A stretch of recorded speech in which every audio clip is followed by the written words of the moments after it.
धर्मनिष्ठ बंधुओं, माताओं एवं बहनों, आप लोग श्रवण कर रहे हैं वीतराग श्रवण भगवान महावीर की अमृतमय वाणी श्री सूत्र कृतांग सूत्र के सूत्रों के माध्यम से।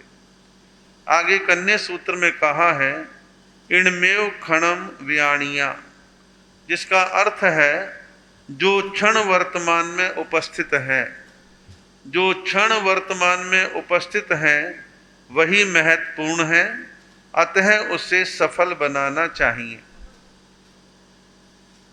हमारे और आप में से कुछ लोग ऐसे देखने में आते हैं जो अतीत के बारे में, बीते हुए समय के बारे में बहुत ज़्यादा उलझ जाते हैं।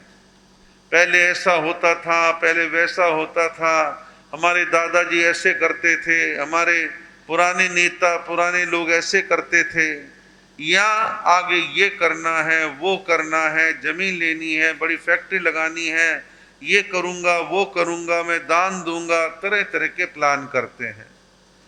अतीत के बारे में इतिहास की जानकारी होना भी बुरा नहीं है, लेकिन उसमें उलझो मत।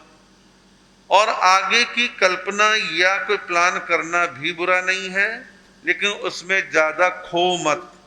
लेकिन जो वर्तमान क्षण हमारे सामने है उसका हमारे को अधिक से अधिक उपयोग करना चाहिए, और वो ही सच है।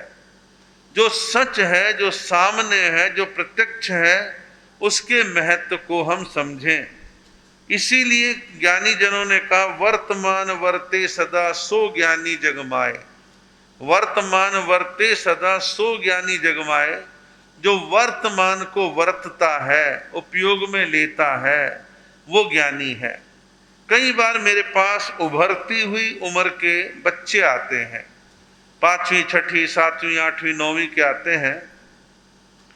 कुछ पढ़ने में बहुत अच्छे होते हैं, जिनके परसेंटेज अच्छी आती है, कुछ थोड़ी से नीचे होते हैं, कुछ और नीचे होते हैं।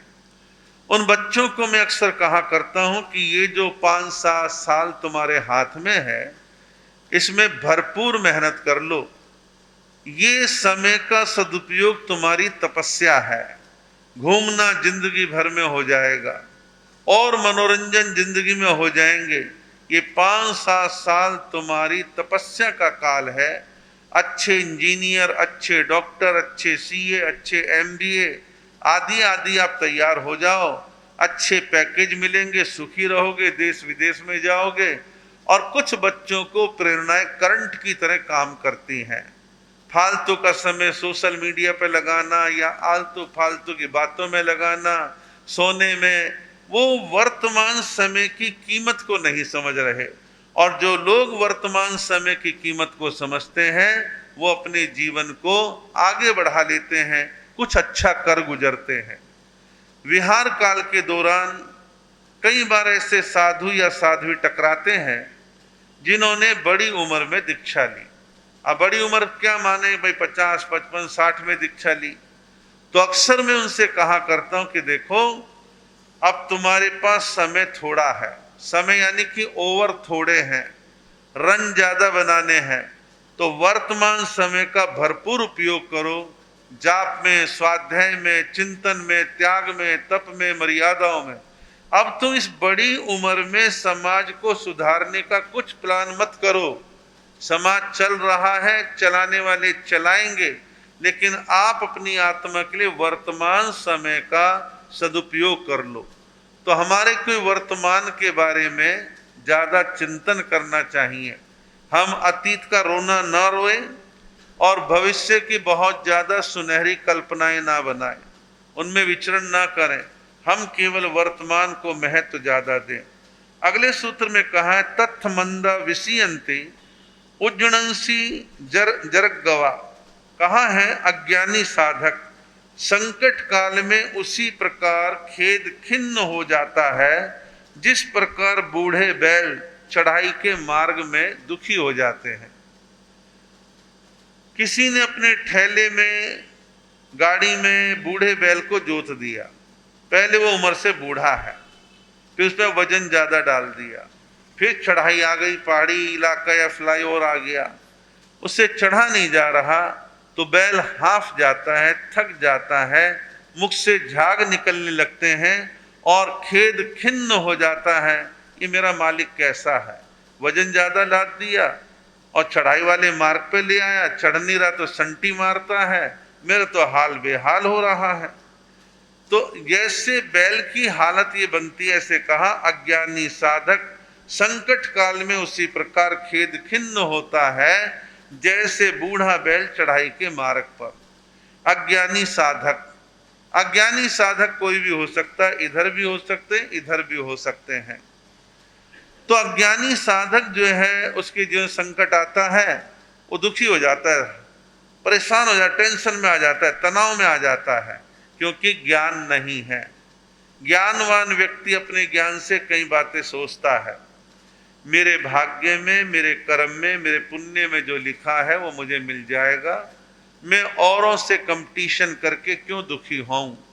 ज्ञानवान ऐसा सोचेगा, अज्ञानी ठीक इसके विपरीत सोचेगा, और वो सोचता है कि कोई बेईमानी, कोई चोरी चकारी, काला धंधा, पीला धंधा करके मैं धन संपत्ति इकट्ठी कर लूं, और वो कहीं पकड़ में आ जाता है और फंस जाता है, क्योंकि अज्ञानता में उसके मन में ऐसा ख्याल आया।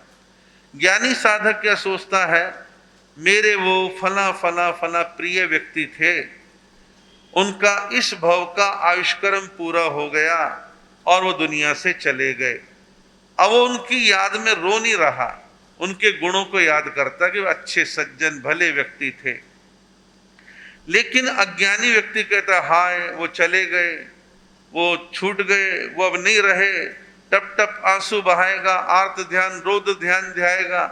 तो ज्ञानी व्यक्ति का चिंतन अलग है और अज्ञानी व्यक्ति का चिंतन अलग प्रकार का होता है। तो हम अपने जीवन में ज्ञान संपन्न बने, अज्ञानता को मिटाने की कोशिश करें। अज्ञानता को मिटाने का प्रथम चरण है वीतराग वाणी, भगवान की वाणी प्रवचन श्रवण करना। दूसरा है स्वाध्याय करना। दोनों चीजों को आप अपनाएंगे, आपके जीवन का अंधकार छंटता चला जाएगा। कल हम आशीष मुनि जी महाराज जो हमारे प्रवर्तक हैं और मैं कुछ देर समय मिल गया हमारे को, कुछ चर्चा कर रहे थे। तो हमारा चर्चा का मुद्दा यही था कि भाई ऐसा देखने में आता है कि जो जो लोग ज्ञान संपन्न होते हैं, ज्ञान ध्यान स्वाध्याय करते हैं, वो मिथ्यात्व की ओर अक्सर नहीं जाते, और जिनके जीवन में ज्ञान ध्यान नहीं है, स्वाध्याय चिंतन नहीं है, वो मिथ्यात्व में थपेड़े खाते रहते हैं। और ये बात किसी हद तक सत्य है। आपको एक दृष्टि प्राप्त हो गई, आपको एक अनुभव प्राप्त हो गया, चाहे वो सुनकर के हुआ, चाहे वो पढ़कर के हुआ, आप एक दृढ़ विचारधारा के साथ, मजबूती के साथ आगे बढ़ेंगे। और यदि आपके जीवन में ज्ञान ध्यान कुछ भी नहीं है तो आप बात बात पर खेद खिन्न होते हैं। और ज्ञानवान जो साधक होता है वह आत्म संतुष्टि को प्राप्त करता है, अंदर से आंतरिक संतोष आता है, उसके मन में किसी बात को लेकर गिला शिकवा शिकायत उपालंभ उसको उसके अपने जीवन में नहीं रहता है। तो आवश्यकता है कि हम अपने जीवन के अंदर इस प्रकार की स्थिति से अपने आप को बचाने का प्रयत्न करें। छोटा सा सूत्र, व्याख्या उसमें ज्यादा नहीं है। माँ एवं अवमनंता अपेणम लुम्पहा बहुम, सन मार्ग का तिरस्कार करके, सन मार्ग अच्छे मार्ग का तिरस्कार करके तुम अल्प वैषयिक सुखों के लिए अनंत मोक्ष सुख का विनाश मत करो। अनंत सुख कहाँ है? मोक्ष में। ऐसा वीतराग भगवान ने कहा है, आगमकारों ने कहा है, आचार्य भगवंतों ने कहा है, अनंत सुख वहां है। अब देखिए, वर्तमान समय में कदाचित किसी के पास धन दौलत रुपया पैसा पद प्रतिष्ठा ऐशो आराम के साधन हैं, वो सब कुछ होते हुए भी उसके जीवन में कहीं ना कहीं कोई टीस रह जाती है। बच्चा तो हो गया, बेचारा मंद बुद्धि पैदा हुआ है, हमारे परिवार के फला सदस्य की आंखों की रोशनी बहुत समय पहले चली गई है, हमारे पास पैसा बहुत, अच्छे डॉक्टर दवाइयाँ बहुत, घर से बीमारी नहीं जाती। पैसा बहुत है लेकिन इज्जत नहीं है, लोग पीठ पीछे हमारे बारे में बहुत उल जलूल बातें किया करते हैं। बहुत सारी टीस होती है, लेकिन मोक्ष में ऐसा कुछ दिक्कत, पीड़ा, परेशानी वहां कुछ नहीं होती। लेकिन होता क्या है, हम ना तो स्वर्ग पर ध्यान देते हैं ना सन्मार्ग पर ध्यान देते हैं। शॉर्टकट के चक्कर में उल्टे पुल्टे रास्ते अपना लेते हैं और अपने जीवन के अंदर दुखी होते हैं। तो अल्प सुख के लिए हम बहुत बड़े सुख के साधन को छोड़ देते हैं। मैं देखता हूं कि कहीं ना कहीं व्यक्ति की बैकग्राउंड जो होती है उसका असर रहता है। ऐसा देखने में आता है कि बहुत सारे इन दिनों मैं देखता हूं, आप भी सब पढ़ते सुनते जानते हैं, नई नई गवर्नमेंट की नौकरियां लग गई, प्राइवेट लग गई, सैलरी अच्छी है, गवर्नमेंट अच्छी सुविधाएं दे रही, फिर भी और सुख मिले और सुख मिले, रिश्वत, बेईमानी, भ्रष्टाचार अंधाधुंध खा रहे हैं। लेकिन जब पकड़ में आते हैं सब निचुड़ जाता है, करा कराए सारा जीरो हो जाता है। तो हम अपने अल्प सुख के लिए बहुत ज्यादा बड़े कर्म बंधन का काम ना करें और अपने आप के जीवन को बचा करके चलें। आगे की चर्चाएं आगे करने का भाव रहेगा।